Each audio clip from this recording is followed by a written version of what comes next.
if a block A is moving upward with an acceleration of 10 metre per second square, অর্থাৎ এই ব্লকটা যেটা অনেকগুলো দড়ির সাথে যুক্ত হয়ে আছে পুলির সাথে কিন্তু মাসলেস 10 মিটার পার সেকেন্ড স্কয়ার উপরে যায়, তাহলে ব্লক বিটা ঠিক কতটা অ্যাক্সেলারেশন নিয়ে নিচে নামবে। আমরা জানি প্রত্যেকেই যে একটা সিঙ্গেল স্ট্রিং এর প্রত্যেক জায়গাতে একটা সমান টান থাকে, তাহলে এখানকার টান যদি টি কল্পনা করা হয় তাহলে এখানকার টান হবে টি, আর এই টিকে ব্যালেন্স করার জন্য এখানে একটা টুটি টান কাজ করবে, আর এটা যদি একটা সিঙ্গেল রোপ সিঙ্গেল দড়ি তাহলে এখানেও টুটি কাজ করবে, আর এই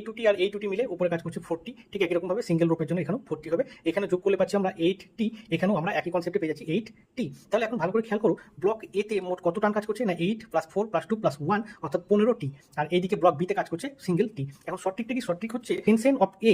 and acceleration of A is equal to হয়ে যায় tension of B and acceleration of B. তাহলে এখন এক্ষেত্রে দেখো টেনশন অফ এ আমরা বের করলাম 15t, আর ওর অ্যাক্সেলারেশন দেওয়া আছে আমাদের 10, ঠিক এইদিকে দেখো টেনশন অফ বি অর্থাৎ বিতে টেনশন কত কাজ করছে, শুধু টি কাজ করছে। তাহলে এখানে আমরা এটা লিখলাম টি ইন্টু অ্যাক্সেলারেশন অফ বি, যেটা আমাকে বের করতে হবে, পরীক্ষায় দিয়েছি যেটা বের করতে, তাহলে টি যদি ক্যান্সেল আউট করে দিই আমরা, তাহলে এখানে কি পাচ্ছি এ সমান, অর্থাৎ যেটা বের করতে হবে সেটা হচ্ছে 150 মিটার পার সেকেন্ড স্কোয়ার। তাহলে আমাদের অপশন নাম্বার সি হচ্ছে সেক্ষেত্রে